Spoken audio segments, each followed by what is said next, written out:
Hello' students, class 12ৰ অসমীয়া পাঠ্যপুথিত থকা পাঠ 2 মগনিয়াৰ পাঠটোৰ সকলো প্ৰশ্নোত্তৰ এইটো ভিডিঅ'ত দিয়া আছে। ভিডিঅ'টো স্কিপ নকৰি ভালদৰে চাওঁ আহক। 1 নম্বৰ প্ৰশ্ন, অসমীয়া সাহিত্যত প্ৰথম কথা কবিতা ৰচনা কৰা কবিগৰাকী কোন আছিল? উত্তৰ, অসমীয়া সাহিত্যত প্ৰথম কথা কবিতা ৰচনা কৰা কবিগৰাকী আছিল যতীন্দ্ৰনাথ দুৱৰা। 2 নম্বৰ প্ৰশ্ন, কবি যতীন্দ্ৰনাথ দুৱৰাৰ জন্ম কিমান চনত হৈছিল? উত্তৰ, কবি যতীন্দ্ৰনাথ দুৱৰাৰ 1892 চনত জন্ম হৈছিল। 3 নম্বৰ প্ৰশ্ন, যতীন্দ্ৰনাথ দুৱৰাক কি কবি বুলি জনা যায়? উত্তৰ, যতীন্দ্ৰনাথ দুৱৰাক বনফুলৰ কবি বুলি জনা যায়। 4 নম্বৰ প্ৰশ্ন, উমৰ তীৰ্থ পুথিখনি কোনখন পুথিৰ ভাৱানুবাদ? উত্তৰ, উমৰ তীৰ্থ পুথিখনি ফাৰ্চী চুফী কবি উমৰ খায়ামৰ ৰুবায়ত পুথিৰ ভাৱানুবাদ। 5 নম্বৰ প্ৰশ্ন, যতীন্দ্ৰনাথ দুৱৰাই কোনখন কাব্যগ্ৰন্থৰ বাবে সাহিত্য অকাডেমী বঁটা লাভ কৰিছিল? উত্তৰ, যতীন্দ্ৰনাথ দুৱৰাই বনফুল কাব্যগ্ৰন্থৰ বাবে সাহিত্য অকাডেমী বঁটা লাভ কৰিছিল। 6 নম্বৰ প্ৰশ্ন, যতীন্দ্ৰনাথ দুৱৰাই ৰচনা কৰা কথা কবিতা পুথিখনৰ নাম কি? উত্তৰ, যতীন্দ্ৰনাথ দুৱৰাই ৰচনা কৰা কথা কবিতা পুথিখনৰ নাম হ'ল কথা কবিতা। 7 নম্বৰ প্ৰশ্ন, মগনিয়াৰ পাঠটো ক'ৰ পৰা সংগ্ৰহ কৰা হৈছে? উত্তৰ, মগনিয়াৰ পাঠটো যতীন্দ্ৰনাথ দুৱৰাৰ কথা কবিতা নামৰ কথা কবিতাৰ পুথিখনৰ পৰা সংগ্ৰহ কৰা হৈছে। 8 নম্বৰ প্ৰশ্ন, সাহিত্য অকাডেমী বঁটা লাভ কৰা প্ৰথমগৰাকী অসমীয়া কোন? উত্তৰ, সাহিত্য অকাডেমী বঁটা লাভ কৰা প্ৰথমগৰাকী অসমীয়া কবি যতীন্দ্ৰনাথ দুৱৰা। 9 নম্বৰ প্ৰশ্ন, যতীন্দ্ৰনাথ দুৱৰা ক'ত জন্ম হৈছিল? উত্তৰ, যতীন্দ্ৰনাথ দুৱৰাৰ শিৱসাগৰৰ আমোলাপট্টিত জন্ম হৈছিল। 10 নম্বৰ প্ৰশ্ন, যতীন্দ্ৰনাথ দুৱৰাই অসম সাহিত্য সভাৰ কোন স্থানত অনুষ্ঠিত অধিৱেশনৰ সভাপতিত্ব কৰিছিল? উত্তৰ, যতীন্দ্ৰনাথ দুৱৰাই 1955 চনত গুৱাহাটীলৈ অনুষ্ঠিত অসম সাহিত্য সভাৰ চতুৰ্বিংশ অধিৱেশনত সভাপতিত্ব কৰিছিল। 11 নম্বৰ প্ৰশ্ন, মগনিয়াৰ পাঠটিৰ কেন্দ্ৰস্থ ভাৱটো কি? উত্তৰ, মগনিয়াৰ পাঠটিৰ কেন্দ্ৰস্থ ভাৱ হ'ল দৰিদ্ৰতাৰ আন্তৰিকতা। 12 নম্বৰ প্ৰশ্ন, কথা কবিতা কোন শতিকাৰ উল্লেখযোগ্য সৃষ্টি? উত্তৰ, কথা কবিতা 19 শতিকাৰ উল্লেখযোগ্য সৃষ্টি। 14 প্ৰশ্ন, 1 নম্বৰ, কথা কবিতা বুলিলে কি বুজায়? ইয়াৰ দুটা বৈশিষ্ট্য লিখা। উত্তৰ, কবিতাময়ী কথা লিখাৰ ভংগীৰে লিখা এক শ্ৰেণীৰ কবিতাকে কথা কবিতা বুলি কোৱা হয়। কথা কবিতাৰ দুটা বৈশিষ্ট্য হ'ল 1 নম্বৰ, কথা কবিতাত ৰূপকৰ সমাৱেশ থাকে।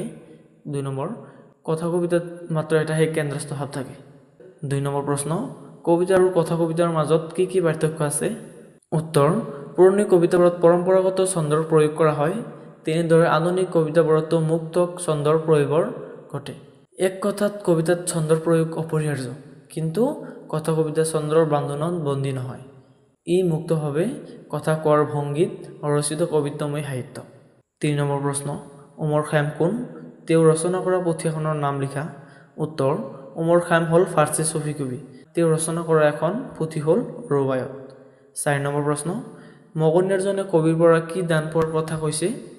উত্তৰ, মগনিয়াৰজনে কবিৰ পৰা গভীৰ মানৱতাবোধ আৰু সহানুভূতি দান পোৱাৰ কথা কৈছে। কবি মগনিয়াৰজনৰ দৰে নিঃস্বাৰ্থ আছিল, কিন্তু তেওঁৰ অন্তৰত দয়া স্নেহেৰে ভৰপূৰ আছিল। মগনিয়াৰজনে কিবা এটা বিচাৰোতে কবিয়ে তেওঁৰ হাত দুখন ধৰি সহানুভূতি ব্যক্ত কৰিছিল আৰু কিবা এটা দিব নোৱাৰাত দুখ প্ৰকাশ কৰিছিল। সেই সহানুভূতিখিনি মগনিয়াৰজনৰ কাৰণে উৎকৃষ্ট দান আছিল। 5 নম্বৰ প্ৰশ্ন, ককাই মোৰ ওপৰত খং নকৰিবা, মোৰ হাতত একোৱেই নাই। কোনে কি প্ৰসংগত এই উক্তি কৰিছিল? উত্তৰ, উক্ত কথাখিনি কবিয়ে মগনিয়াৰজনক কৈছিল। এদিন কবি বাটেৰে গৈ থাকোঁতে এজন মগনিয়াৰক লগ পাইছিল। হাড় ছাল ওলোৱা মগনিয়াৰজনে হাতখন মেলি কবিক কিবা এটা বিচাৰিছিল, কিন্তু কবিও মগনিয়াৰজনৰ দৰেও নিঃস্ব আছিল।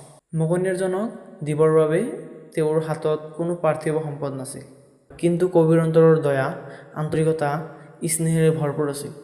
মগনিয়াৰজনৰ হাত দুখন ধৰি কবিয়ে সহানুভূতি ব্যক্ত কৰিছিল আৰু কিবা এটা দিব নোৱাৰাত দুখ প্ৰকাশ কৰিছিল। 6 নম্বৰ প্ৰশ্ন, যতীন্দ্ৰনাথ দুৱৰাই লিখা দুখন কবিতা পুথিৰ নাম লিখা। উত্তৰ, যতীন্দ্ৰনাথ দুৱৰাই লিখা দুখন কবিতা পুথিৰ নাম হ'ল 1 নম্বৰ বনফুল, 2 নম্বৰ উমৰ তীৰ্থ। 7 নম্বৰ প্ৰশ্ন, মগনিয়াৰজনৰ শৰীৰৰ চমু বৰ্ণনা দিয়া। উত্তৰ, মগনিয়াৰজন এজন বেমাৰী, বুঢ়া আৰু অতি দুখীয়া মানুহ। তেওঁৰ শৰীৰ হাড় ছাল ওলোৱা, অতি দুৰ্বল আৰু ৰোগ পীড়িত। তেওঁৰ ওঠ হেতা, চকু দুটা ৰঙা আৰু গাত মেলি পৰা ফটা কাপোৰ আছিল। হাত দুখন উখঠা আৰু অপৰিষ্কাৰ। কবিয়ে মগনিৰজনৰ দেহৰ অৱস্থাক অত্যন্ত নিৰাশাজনক আৰু কৰুণ ৰূপত বৰ্ণনা কৰিছে। 8 নম্বৰ প্ৰশ্ন, কথা কবিতা প্ৰথমতে কোন শতিকাত সৃষ্টি হৈছিল? কোনগৰাকীয়ে কবিক ইয়াৰ জনক বুলি কোৱা হয়? উত্তৰ, কথা কবিতাৰ ধৰণৰ সাহিত্য প্ৰথমতে ঊনবিংশ শতিকাত সৃষ্টি হৈছিল।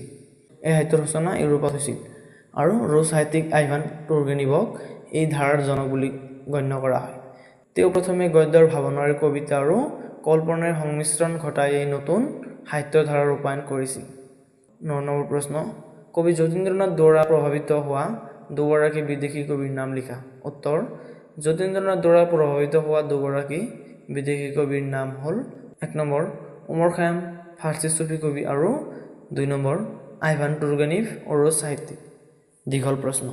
1 নম্বৰ প্ৰশ্ন, মগনিয়াৰ শীৰ্ষক কথা কবিতাটোৰ সাৰাংশ লিখা। উত্তৰ, অসমীয়া সাহিত্যত প্ৰথম কথা কবিতাৰ জনক যতীন্দ্ৰনাথ দুৱৰাৰ মগনিয়াৰ এটা উৎকৃষ্ট কথা কবিতা। কবিতাটোত ৰুছ সাহিত্যিক আইভান তুৰ্গেনিভৰ দ্য ভিগাৰ নামৰ কথা কবিতাটোৰ সাদৃশ্য আছে। কবিতাটোত কবিয়ে এজন সৰ্বহাৰা মগনিয়াৰ ছবি অংকন কৰিছে। কবিয়ে মগনিয়াৰজনক বাটত লগ পাইছিল। দৰিদ্ৰতাই কোঙা কৰা মগনিয়াৰজনে সহায় বিচাৰি ক'বলৈ দুহাত আগবঢ়াই দিছিল, কিন্তু তেওঁক দিব পৰাকৈ কবিৰ হাতত কোনো পাৰ্থিব বস্তু নাছিল, যাৰ বাবে মগনিয়াৰজনৰ হাতৰ ধৰি কবিয়ে গভীৰ সহানুভূতি ব্যক্ত কৰিলে আৰু তেওঁক খং নকৰিবলৈ অনুৰোধ জনালে। কবিৰ আন্তৰিকতা, দয়া আৰু স্নেহ অনুভৱ কৰি মগনিয়াৰজন আৱেগিক হৈ পৰিল। মগনিয়াৰজনে কবিৰ এই মানৱীয় অনুভূতিখিনিক মহান দান বুলি গণ্য কৰিলে আৰু কবিক ধন্যবাদ জ্ঞাপন কৰিলে। কবিতাটোৰ মাজেৰে ব্যক্তিৰ হৃদয়ৰ গভীৰ মানৱীয় অনুভূতি আৰু আন্তৰিকতাৰ প্ৰকাশ ঘটিছে। 2 নম্বৰ প্ৰশ্ন, মগনিয়াৰ পাঠটিত কথা কবিতাৰ কি কি লক্ষণ পৰিস্ফুট হৈছে? উত্তৰ, মগনিয়াৰ যতীন্দ্ৰনাথ দুৱৰাৰ এটি উৎকৃষ্ট কথা কবিতা। সাধাৰণতে কথা কবিতাবোৰত বহুতো সাধাৰণ বৈশিষ্ট্য লক্ষ্য কৰা যায়। মগনিয়াৰ কবিতাটোৰ এই লক্ষণসমূহ আলোচনা কৰা হ'ল। কথা কবিতাৰ ৰূপকাত্মক। মগনিয়াৰ কবিতাটো ৰূপকৰ সঠিক প্ৰয়োগ ঘটিছে। মগনিয়াৰ ৰূপকৰ জৰিয়তে কবিয়ে সমাজৰ শোষিত আৰু অৱহেলিত লোকসকলৰ মৰ্মবেদনা আৰু সেইসকল প্ৰতি কবিৰ সহানুভূতি প্ৰকাশ পাইছে।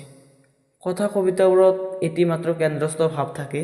সমাজৰ শোষিত আৰু অৱহেলিত এটা শ্ৰেণীৰ প্ৰতি কবিৰ গভীৰ মানৱতাবোধ কবিতাটোত মৰ্মস্পৰ্শী ৰূপত প্ৰতিফলন হৈছে। কথা কবিতা চিত্ৰধৰ্মিতাৰ ওপৰত প্ৰতিষ্ঠিত। মগনিয়াৰ কবিতাত মগনিয়াৰজনৰ আৱেগিক বৰ্ণনাত চিত্ৰধৰ্মিতাৰ প্ৰয়োগ ঘটিছে। কবিতাটোত পঢ়ি যাওঁতে চকুৰ সন্মুখত এজন সৰ্বহাৰা মগনিয়াৰ কৰুণ ছবি ভাহি উঠে। 3 নম্বৰ প্ৰশ্ন, কবি যতীন্দ্ৰনাথ দুৱৰাৰ সাহিত্য কৃতিৰ এটি চমু পৰিচয় দাঙি ধৰা। উত্তৰ, অসমীয়া সাহিত্য জগতত বনফুল কবিৰূপে খ্যাত যতীন্দ্ৰনাথ দুৱৰাই অসমীয়া কাব্য সাহিত্যলৈ ভালেমান অৰিহণা আগবঢ়াইছে। তেওঁৰ কবিতা পুথি কেইখন হ'ল উমৰ তীৰ্থ, আপোন সুৰ আৰু মৰমৰ সুৰ। বনফুল নামৰ কাব্যগ্ৰন্থিৰ বাবে দুৱৰাই সাহিত্য অকাডেমী বঁটা লাভ কৰিছিল। এই বঁটা লাভ কৰা তেওঁৱেই প্ৰথম অসমীয়া। ফাৰ্চী চুফী কবি ওমৰ খায়ামৰ ৰুবায়ত প্ৰথম অসমীয়ালৈ ভাঙনি কৰি দুৱৰাই উমৰ তীৰ্থ পুথিখন ৰচনা কৰে। ৰুছ সাহিত্যিক আইভান তুৰ্গেনিভৰ পয়েমছ ইন প্ৰ'জ আৰু অলিভ শ্বাইনৰ ৰচনাৰ আমলত দুৱৰাই কথা কবিতা ৰচনা কৰিছিল। অসমীয়া ভাষাত পোনপ্ৰথমে কথা কবিতা ৰচনা কৰা যতীন্দ্ৰনাথ দুৱৰাই কথা কবিতাৰ পুথিখনৰ নাম হৈছে কথা কবিতা। 4 নম্বৰ প্ৰশ্ন, মগনিয়াৰ পাঠটি ক'ৰ পৰা সংগ্ৰহ কৰা হৈছে? পাঠটিৰ মূল ভাৱটো তোমাৰ নিজৰ ভাষাত লিখা। উত্তৰ, মগনিয়াৰ পাঠটো যতীন্দ্ৰনাথ দুৱৰাৰ কথা কবিতা নামৰ পুথিখনৰ পৰা সংগ্ৰহ কৰা হৈছে। কবিতাটোত মূল বক্তব্য হৈছে ব্যক্তি হৃদয়ৰ গভীৰ মানৱীয় অনুভূতি আৰু আন্তৰিকতা। ইয়াত মগনিয়াৰজনে সমাজৰ দলিত শোষিত শ্ৰেণীটোক প্ৰতিনিধিত্ব কৰিছে। দৈনন্দিন জীৱন ধাৰণৰ মৌলিক প্ৰয়োজনখিনিৰ পৰাই তেওঁলোকে বঞ্চিত। মগনিয়াৰজনক দেখা পাই কবিৰ নিজৰ নিজ স্বৰূপটো উপলব্ধি কৰিছে, যাৰ বাবে তেওঁ মগনিয়াৰজনৰ হাতখন সাৱটি ধৰি অকণমান সহানুভূতি প্ৰদৰ্শন কৰিছে। ইফালে মগনিয়াৰজনো কবিৰ এটা কৰ্মত আচৰিত হৈছে, কিয়নো সমাজৰ তথাকথিত ধনাঢ্যসকলে এইদৰে কেতিয়াও তেওঁক সহানুভূতি আৰু আন্তৰিকতা দেখুওৱা নাছিল। সেইখিনিৰ বাবে তেওঁ কবিক কৃতজ্ঞতা জনাইছে। 5 নম্বৰ প্ৰশ্ন, মগনিয়াৰ পাঠটোৰ কবি আৰু মগনিয়াৰজনৰ মাজত হোৱা কথোপকথনখিনি নিজৰ ভাষাত লিখা। উত্তৰ কবিয়ে বাটত এদিন এজন মগনীয়াৰক লগ পাইছিল।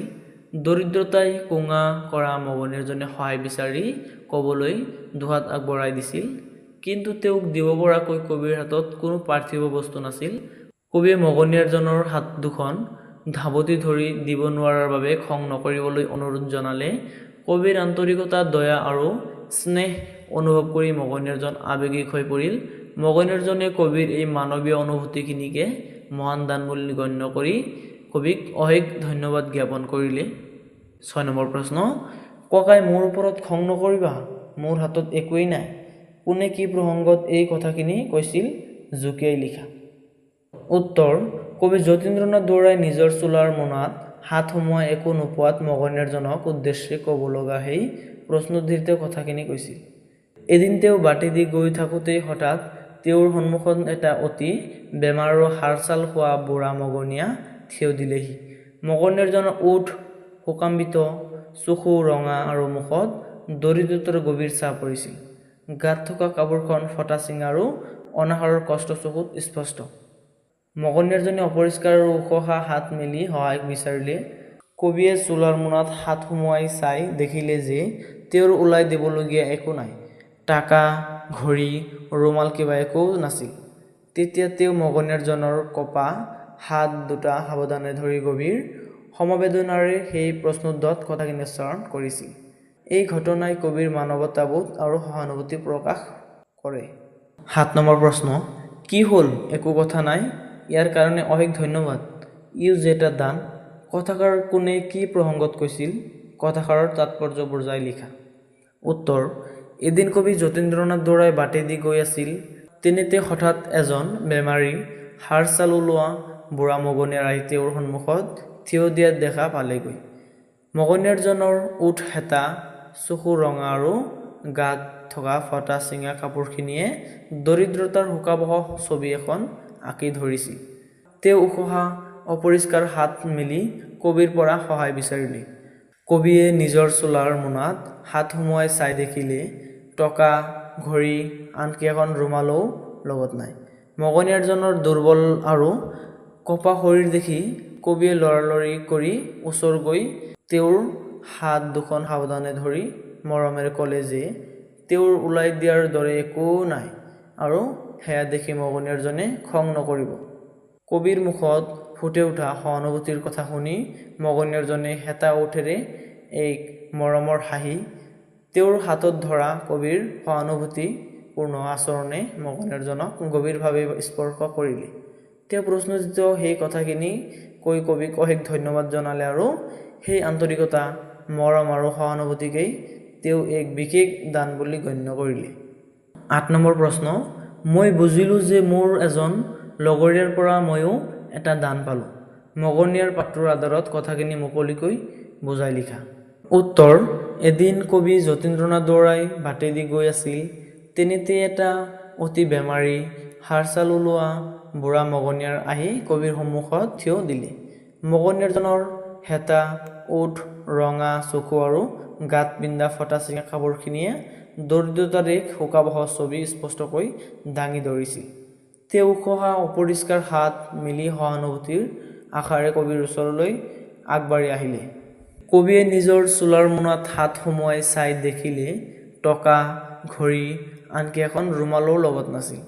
মগনীয়াজনৰ দুৰ্বল কঁপা শৰীৰ দেখি কবিয়ে সহানুভূতিৰে লৰালৰি কৰি ওচৰলৈ গৈ তেওঁৰ হাত দুখন সাৱধানে ধৰি কৈছিল, মোৰ কাষত একো নাই, অনুগ্ৰহ কৰি খং নকৰিব। এই মানৱিক স্পৰ্শৰে মগনীয়াজনে গভীৰ মৰমেৰে হেতা ওঠেৰে হাঁহিলে। কবিয়ে দেখুওৱা সহানুভূতি আৰু মৰমে তেওঁক গভীৰভাৱে স্পৰ্শ কৰিলে। সেয়ে মগনীয়াজনে কবিক অশেষ ধন্যবাদ জনালে আৰু তেনে আন্তৰিকতা, মৰম আৰু সহানুভূতিক এটা দান হিচাপে অভিহিত কৰিলে। এই কথোপকথনৰ অন্তত কবি দুৱৰাই ৰূপকাত্মকভাৱে উল্লেখ কৰে যে তেওঁ যেনেকৈ তেওঁৰ লগৰজনৰ পৰা এটা দান পালে। পাঠখনৰ মুখ্য ভাৱ হ'ল দৰিদ্ৰতাৰ গভীৰতা আৰু সেই দৰিদ্ৰতাৰ প্ৰতি কবিৰ আন্তৰিক সহানুভূতি আৰু মানৱিকতা। 9 নম্বৰ প্ৰশ্ন, মগনীয়াৰ পাত্ৰীত কথা কবিতাৰ কি কি লক্ষণ পৰিস্ফুট হৈছে? উত্তৰ যতীন্দ্ৰনাথ দুৱৰা ৰচিত মগনীয়াৰ পাত্ৰী এটি কথা কবিতা, য'ত কথা কবিতাৰ উল্লেখযোগ্য বৈশিষ্ট্যসমূহ স্পষ্টভাৱে প্ৰকাশ পাইছে। এই কথা কবিতাটোৰ মুখ্য লক্ষণসমূহ হ'ল ক নম্বৰ ৰূপাত্মকতা। মগনিয়াৰ কবিতাটোত মগনিয়াৰজনক কেৱল এটা বিশেষ ব্যক্তিৰ ৰূপত নহয়, বৰঞ্চ সমগ্ৰ মগনিয়াৰ শ্ৰেণীৰ প্ৰতীক হিচাপে উপস্থাপন কৰা হৈছে। তেওঁ জীৱনৰ দুখ কষ্টৰ মাজতো যি ধৈৰ্য আৰু সত্যনিষ্ঠাৰে জীৱন যাপন কৰে, তাকে কবিয়ে ৰূপাত্মক ৰূপত দেখুৱাইছে। খ নম্বৰ চিত্ৰধৰ্মিতা। কবিতাটোত দৰিদ্ৰতা আৰু অসহায়তাৰ দৃশ্যৰ চিত্ৰৰ দৰে পটুৱাৰ সন্মুখত পৰিস্ফুট হৈছে। কবিয়ে নিজৰ দাৰিদ্ৰ্য আৰু মগনিয়াৰজনৰ দুখ দুৰ্দশাৰ বাস্তৱিক চিত্ৰ খুব আন্তৰিকভাৱে আঁকিছে। গ নম্বৰ এটা কেন্দ্ৰস্থ ভাৱ। কথা কবিতাৰ এটি গুৰুত্বপূৰ্ণ বৈশিষ্ট্য হ'ল কেন্দ্ৰস্থ একেটা ভাৱৰ উপস্থিতি। মগনিয়াৰ কবিতাটোত এই একেটা ভাৱ হ'ল আন্তৰিকতা। কবি আৰু মগনিয়াৰজনৰ মাজত এই আন্তৰিকতাৰ বন্ধনেই কবিতাটোৰ মুখ্য হাৱভাৱ হিচাপে উদ্ভাৱিত হৈছে। এইদৰে মগনিয়াৰ কথা কবিতাটিত কথা কবিতাৰ সকলো মুখ্য গুণধৰ্ম যথেষ্ট সফলতাৰে প্ৰতিফলিত হৈছে।